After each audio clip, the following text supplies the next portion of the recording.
Welcome to Playful Podcast, your guide into the underground scene where we discover topics on kink and electronic music every week. Don't forget to subscribe to not miss out on our next episode. We are excited to be here today with the Latex fetishist Hund. Hund is a pup from the puppet community who lets us in on how he found his fetish and his first experiences with bondage. The moment when he understood he was a rubber puppy. We also speak about the difference between pet play and pup play and so much more. Let's get it. I am Amanda and this is Playful Podcast. Do you drink from bowls then? No, not really. I'm less of a traditional puppy, I guess. For me, I try to separate pup play and pet play, which kind of entails every kind of pet you wanna play. But for me, it's more towards pet play, less pup play, and.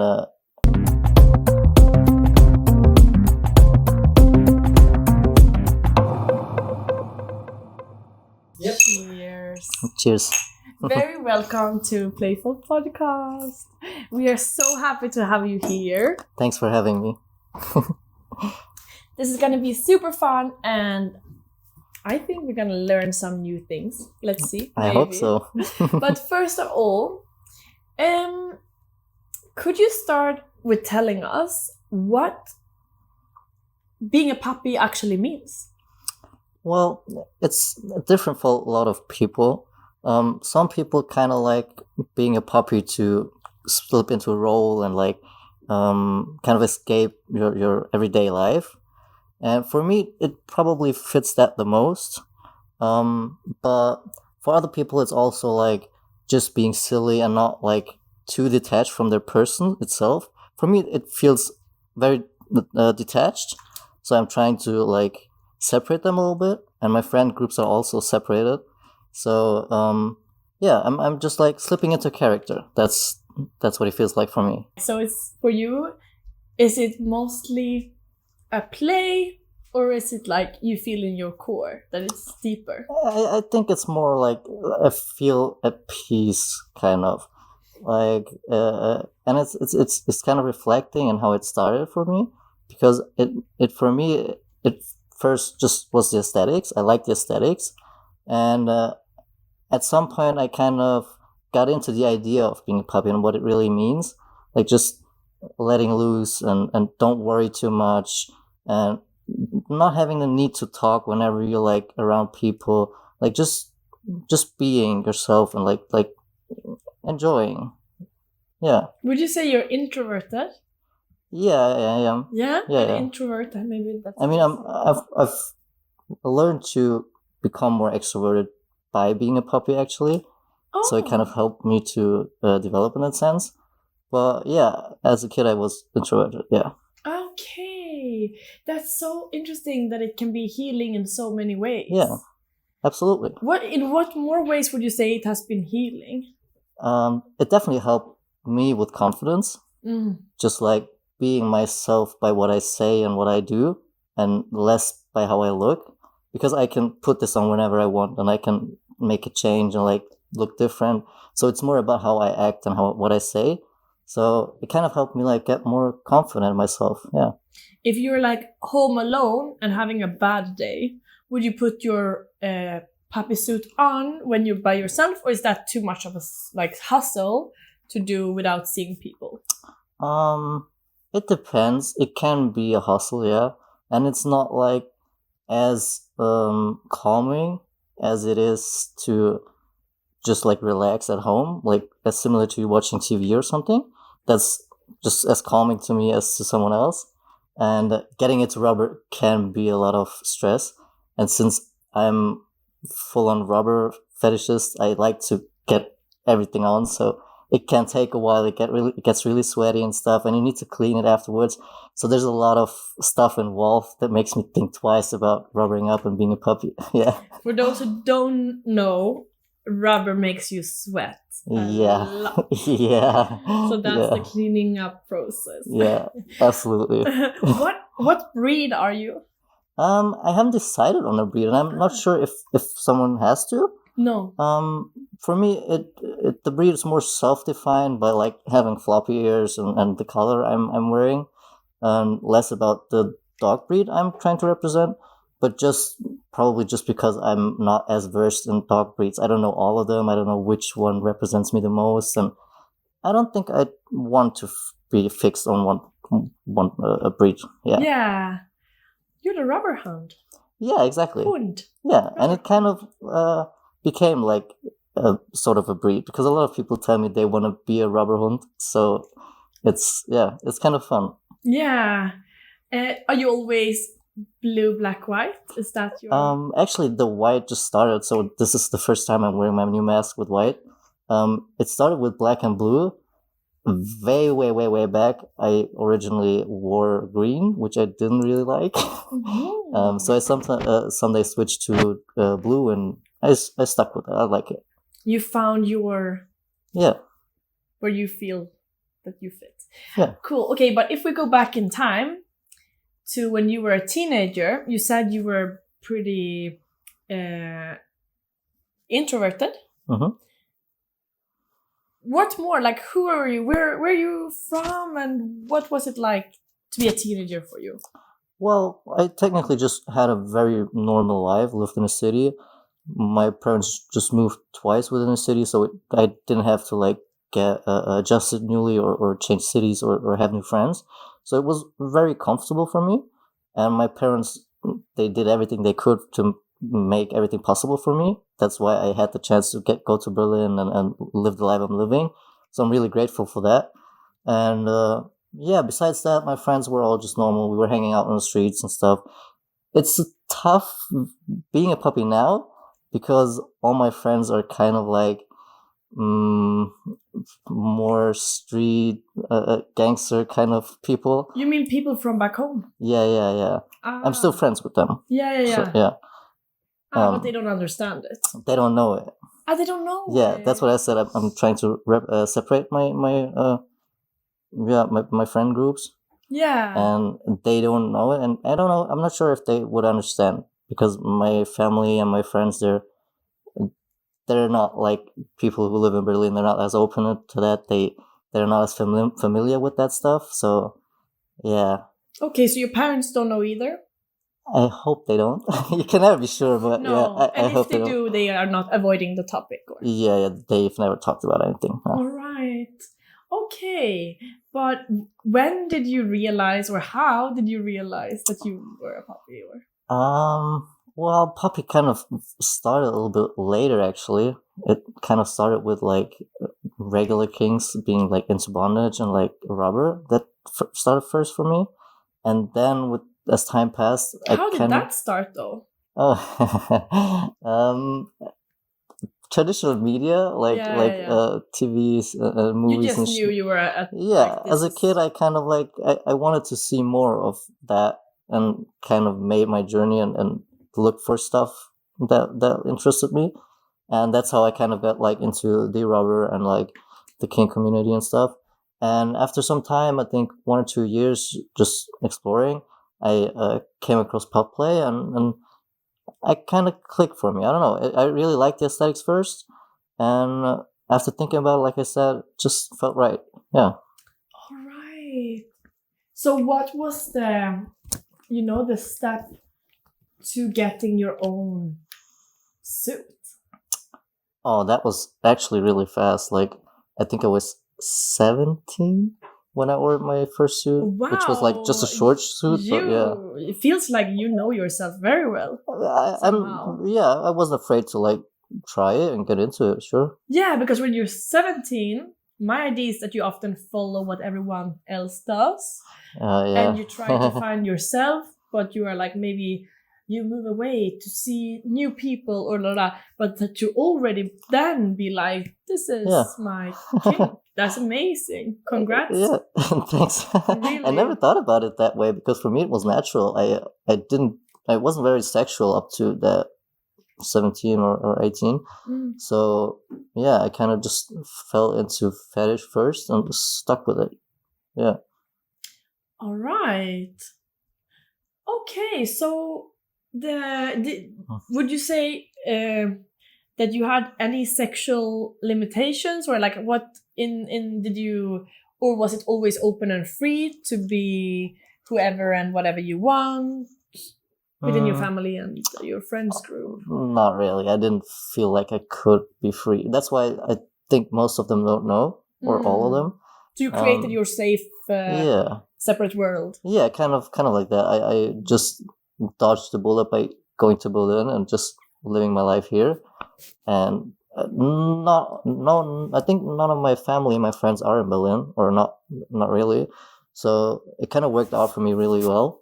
But my family, it's not really into all that stuff. They don't even talk about me being gay, which they know. So they don't speak about it. Nah, not really. And they haven't never met a partner, or they have, and they're cool with it, and they accept it, but they've never spoken to me like. All right. Yeah. All right. Yeah.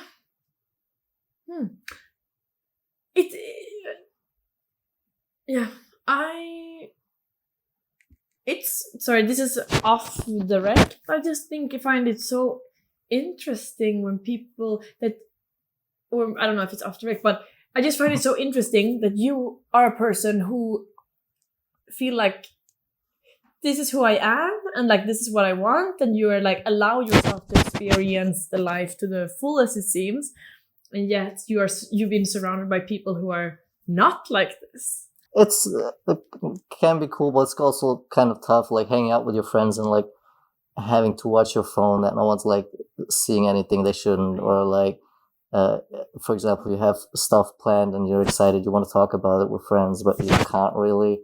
So it can be a pain, but I've built my own community here. I have friends who I can enjoy the kink with and stuff.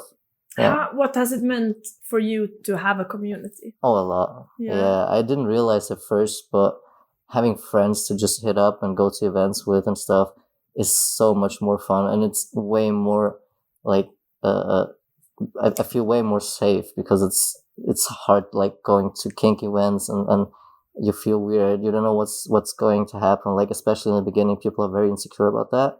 Oh, yeah. And as time goes on, you get used to it. But it's still a lot more fun with friends. What isn't? Like, yeah.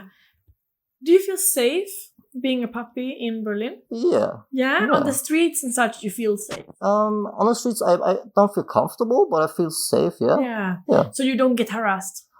I was getting harassed once or twice, like some people saying something, but like that's just more like a funny comment than like being aggressive or like threatening you and stuff. Yeah. Okay. Good. I'm happy to hear. Yeah. Yeah. So how did you find your community? I think it just kind of grew into like I've met a few people online and like then went to events with them. One friend in particular who introduced me to all of this really helped me get into it and brought me to a lot of events and made me meet his friends and stuff. And just like that, over the years, it kind of grew, but it took a while. And I also took like a 3 or 4 year break from community and everything. But other than that, it felt natural and felt good, like just connecting with people. Wow, yeah. And is that also part of the confidence you found within yourself to feel that you have a community who are like-minded? Yeah. And I can imagine it must mean a lot. Besides kink parties, where would you say you meet them? Probably online, like on Instagram. I hit up a lot of people, or people hit me up. Yeah, smart. Instagram is a very nice platform for puppies, especially if you're not as much as into kink as I am. Like Instagram can be very nice to just connect with people, and because they're not as NSFW like Twitter is, so it can be a great way to start. Yeah. And you have this kind of puppy meetings together that are not only party focused, right? Yeah. There's different events like that. For example, there's an event in 1 or 2 months which is just around focused around wearing your gear and dancing. There's not even supposed to be any sex stuff or anything. Is it really a lot of fans in that room? What, like fans? No, not really. I mean, so you can dance because I mean, if you dance a lot, it must be really warm. I think it's, for me at least, it's not that much of a problem sweating a lot and being sweaty, as long as I'm not getting stuff dirty that's not mine. If I'm like at a party, I don't mind sweating bullets, like whatever, as long as no one's slipping on my sweat. I'm cool. Do you drink from bowls then? No, not really. I'm less of a traditional puppy, I guess. For me, I try to like separate like pup play and pet play, which kind of like entails every kind of pet you wanna play. But for me, it's more towards pet play, less pup play, and yeah. Yeah, I'm curious to hear more about that because I think it can easily be connected, that it would be the same thing. So can you explain a little bit more about the difference between pet play and pup play? Because you started out with pet play before pup play, right? Well, technically, it's something I separate, like, but I'm not sure if there's actually a separation, like an accepted one. But for me, it feels like pup play evolved into something different than pet play originally was, or at least what I got introduced to it, which was very sexually focused and very true to the nature of the animal, like horses being horses, dogs being dogs, not speaking, not barking, and not necessarily being super playful and being silly all the time and stuff. Sorry? Do you mean horses are not so playful? Oh, no, dogs. Horse is just another example of pet play, which is a part of that. Dogs are not so playful? They are, but like some people can get really crazy about it, and like, I mean, it's preference. I'm open to everyone doing their stuff and stuff, but it's just not for me. Like playing with dog toys or like being all fours all the time, except when it's within a session, like a private play thing. Yeah. Okay. Yeah, you wouldn't enjoy sitting and throwing a ball back and forth, or like fetch? Not really, no.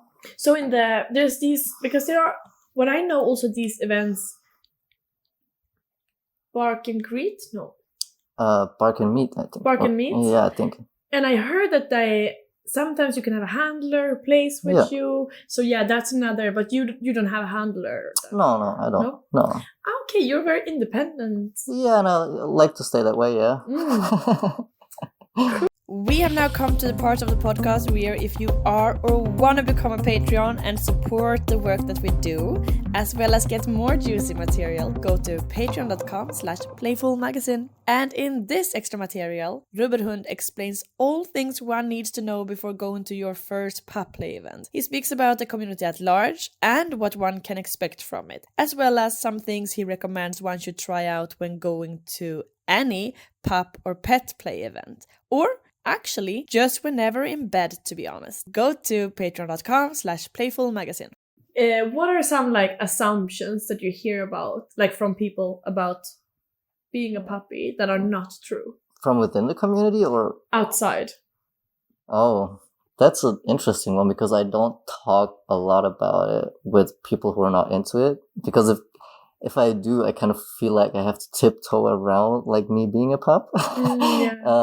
So I try not to just talk about it, but I've heard friends like saying some comments and stuff, and like saying like there's clubs in Berlin where people are like crawling on the floors like dogs and shit, and it's super crazy, and it's mostly not very nice comments and very surface level, like they just see the most extreme stuff and then stigmatize that on everyone. And also, I mean, I think it's the society can be so stick up the ass, right? Yeah. Like, if people enjoy like having fun in the ways they enjoy having fun and like being connected to their playful sides, I mean, people are just jealous that they are not fun. Yeah. I feel. Yeah. And it's also like depending on the context you're putting it in. Because like if for example, I was at Pride a few weeks ago in Berlin, and people were so like open about it and like happy. Like they love the idea of like a happy pup, and even people who are not involved, like parents or kids, like they're more interested and positively interested. But if you obviously take a scenario where someone's like crawling in a dungeon, that's a completely different story. I mean, that's like talking about private bedroom stuff and like being in a public space. So yeah, there's different worlds that people, I think, need to see and respect, kind of. Yeah, definitely. What are some ways that you get to do as a puppy that you feel that your other persona, or the person you are without the mask, cannot do and is missing out on, kind of? I feel like one big thing for me is like being able to socially do whatever I want. Like if I'm a puppy, I feel like I'm more allowed to just join a conversation and not say anything. Just join in and listen and sit there. I feel like I can't really do that without being a pup, because people expect you to talk. Like, you're human, you're joining a conversation. Why? You wanted to talk. But maybe I just want to listen. And I feel like sometimes that's something I can do with as a pup way more. Yeah. Yeah.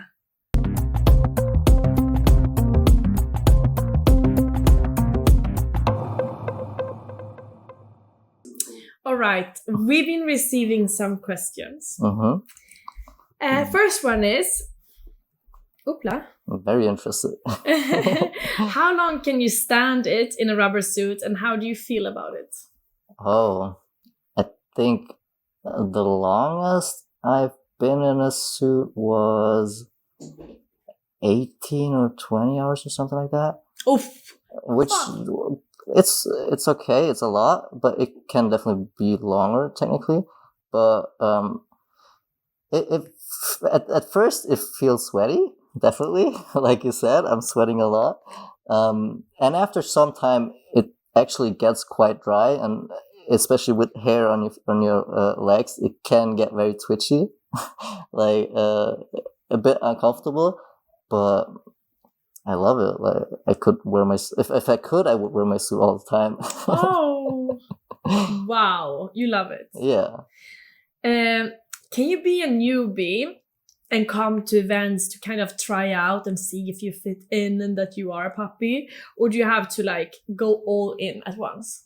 Oh no, you can definitely like just put your toes in the water and see if it's something for you. So you can arrive without a dog mask. I'm not sure. Technically, some events like require a specific dress code, and it depends which event you're going to. But most of them probably don't require you to have a pup mask. And there's a lot of pup events which you can like just step into as a non-pup as well, if you're just interested and want to know about it. Like, for example, at most of the Christopher Street days, there's a lot of puppies you can just walk up to and ask them or hang out with them. And Pride as well, or different pup meets where you can just stick to them and just talk to them. Yeah, so definitely. Cool. Okay, how many percentage of your lifestyle is sexual, and how many is not? More community, it says. Do you understand? Like, I think they mean like how much of it is sexual and how much of it is just building a character. Yeah, I got that part. I'm just wondering about the lifestyle. Like, are they talking about my general life or my rubber kink life? Rubber kink. Okay. I think there's a good portion of it being sexual. I mean, that's where it started, and that's always going to be a part of it. But it grew kind of more social. I would say it's like 40, 60. 40 being social, 60 being sexual. All right. Sounds good. Yeah. Okay, this one is pretty much just the same, so I'm not gonna... Okay. Okay. How do you connect with others? We were already speaking about this, but the other question is, how do you find a master or a handler? Oh, that's a difficult topic, because there's a lot of ways to do that, and most people probably default to online, which is understandable, and I get that because you can comfortably like talk without feeling the need to do something at the moment. But I technically could advise everyone to also just go to events and meet people, because yeah, it's nice to look for your specific interests and what you like, but people who are like really living it, and if you are a person like that, you kind of want someone to mirror that. So I prefer kind of like meeting people at this point. Yeah. But it's totally understandable to like start online and like just chat with some people. And you can also search online for a handler if you're looking for one, I guess. Yeah, technically, yeah. What's a platform? Would FetLife be good for that, or Instagram? Yeah, Instagram, reckon, Twitter. Yeah. Twitter, looking for a handler. Yeah, most people probably put it in their bio anyway if they're like looking for a handler, or if they are a handler, or if they're single or something. So yeah, people are thirsty. So. People are thirsty. Yeah. Love it. Thank you so much. We are so happy to have you here. Thank you very much. It's been amazing. Yeah.